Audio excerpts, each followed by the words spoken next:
to our channel. In this video, we'll be exploring and understanding what is object-oriented programming. In short, we write it this way. Oops. So, object-oriented programming is a concept.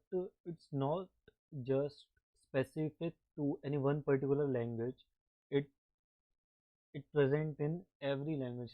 Such you can take any C++, Java, JavaScript, Python, and all. But in this video, we will be focusing how to use object-oriented programming in Python.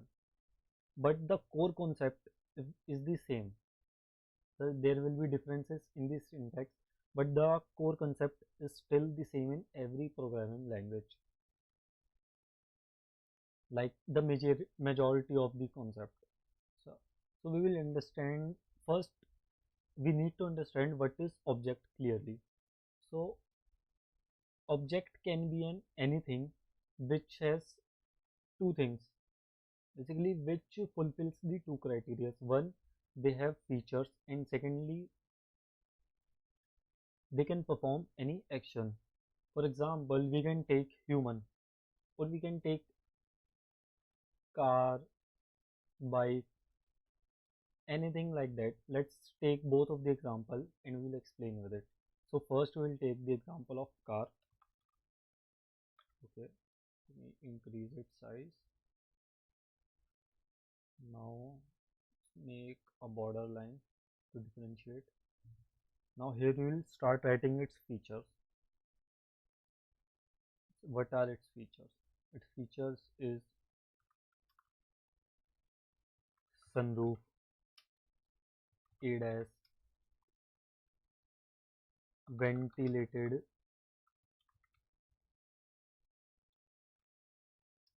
seats. Yeah, the spelling is wrong, I know. And like so on. You can write tons and tons of features which are in car. And the same car also performs some actions like moving, taking people from one place to another,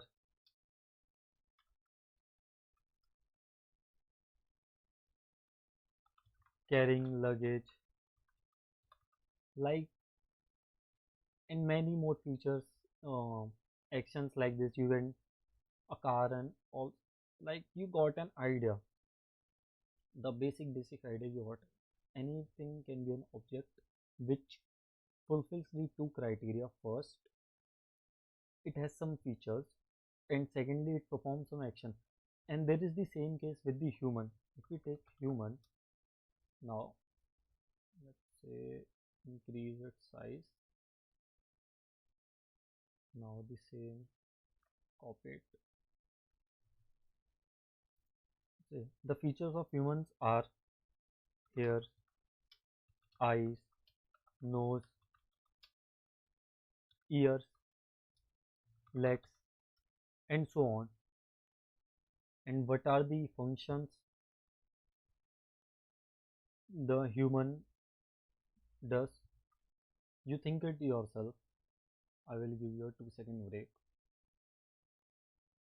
So the functions of human are walking, talking, listening, smelling, running, and so on. So I hope you got an idea of what is objects. Like you can make anything an object which performs these two actions. These in the features we say in the programming languages, for the features we say them properties, and the functions they perform we call it methods. Let me write here also, drag it down. Features,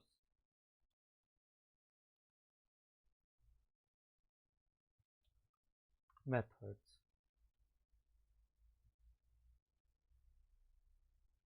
Now what should we do? Let's jump on the,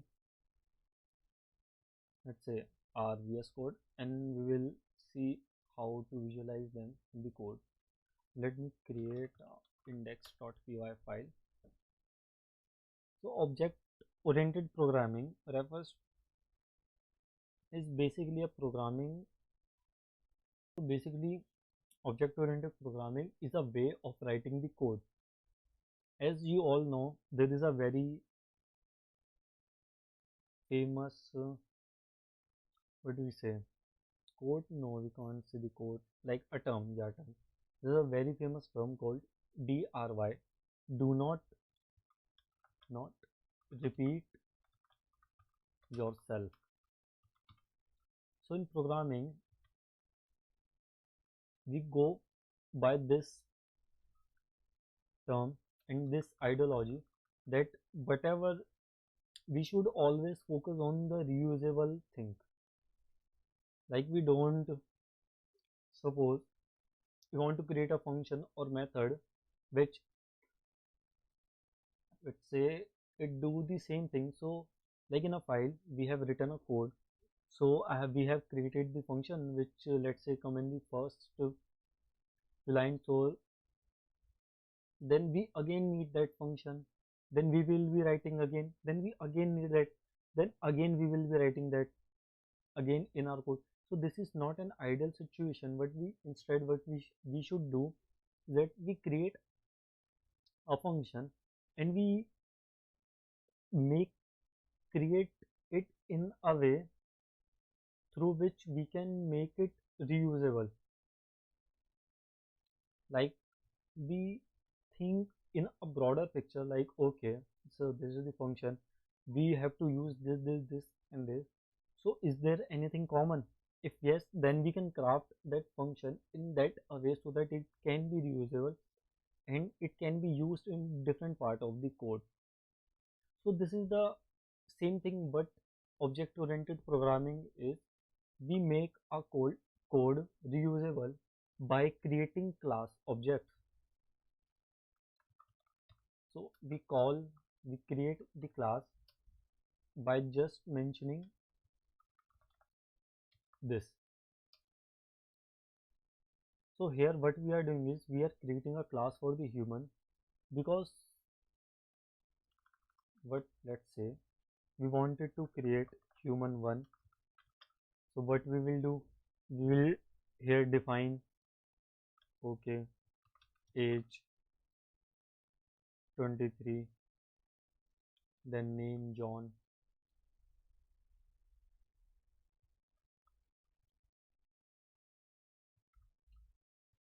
Like, you are getting my point. And again we want to create the another human, we will again define these things. So instead what we can do is we can create a class. Class is what we can say that we will create mm, mm, a jar. Yeah.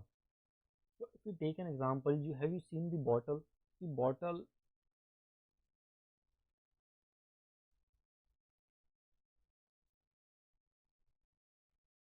So basic class, that is saying class is like a thing, which means that you define the class and in that add some properties which tells you that, okay, with the help of this class we can create another things too.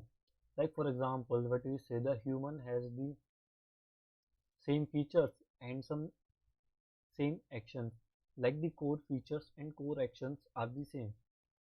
So instead of writing them again and again, what we do is that we create one class, and in that we define those common features and functions, so that whenever we need, we can take the reference of that and use it anywhere, or creating any other human or say variable. Let's define our first class, colon.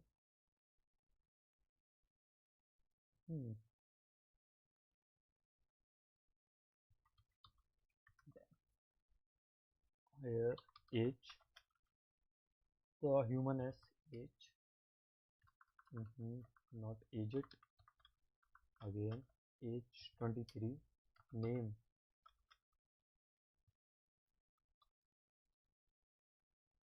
John, country don't know, nah,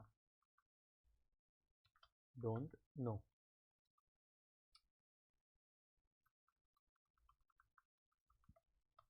country is equal to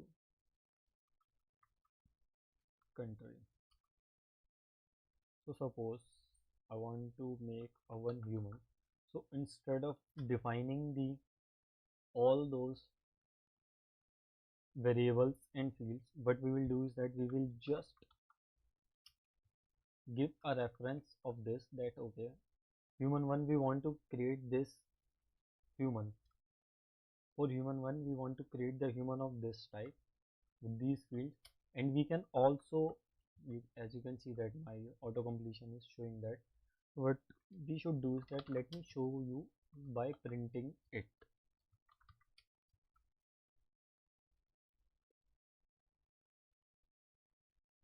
Yeah, as you can see that we got the age here also. We can also modify the age. Suppose we wanted to make opposite, so what it will show? Yes.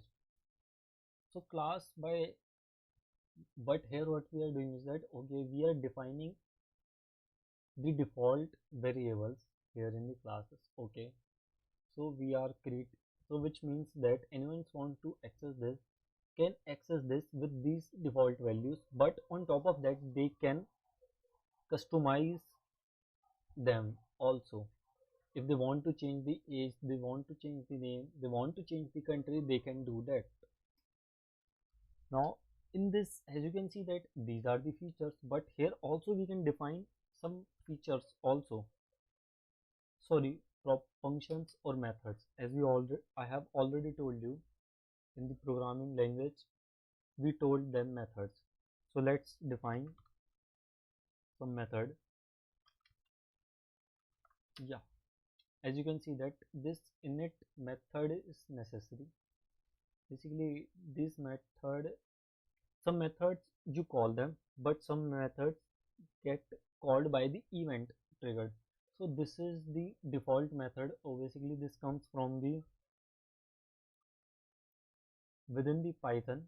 So what it will, whenever we call this, let's say this human, it will automatically call.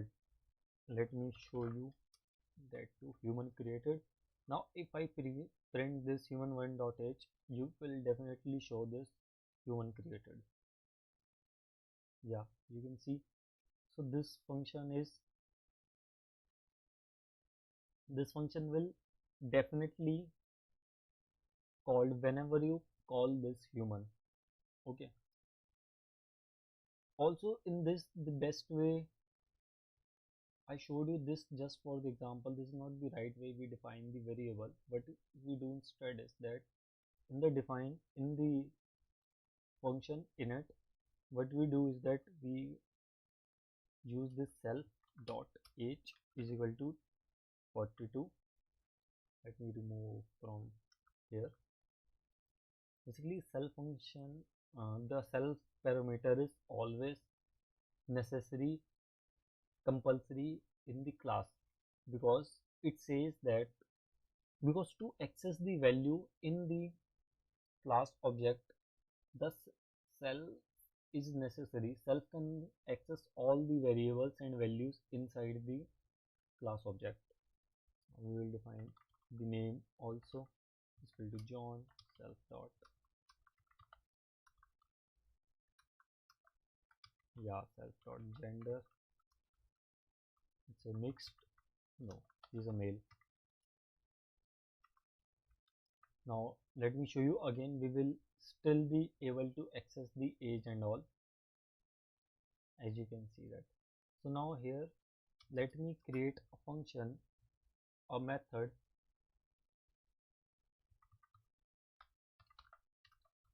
greet self, yes, Let's create print hello. Let me use the formatted string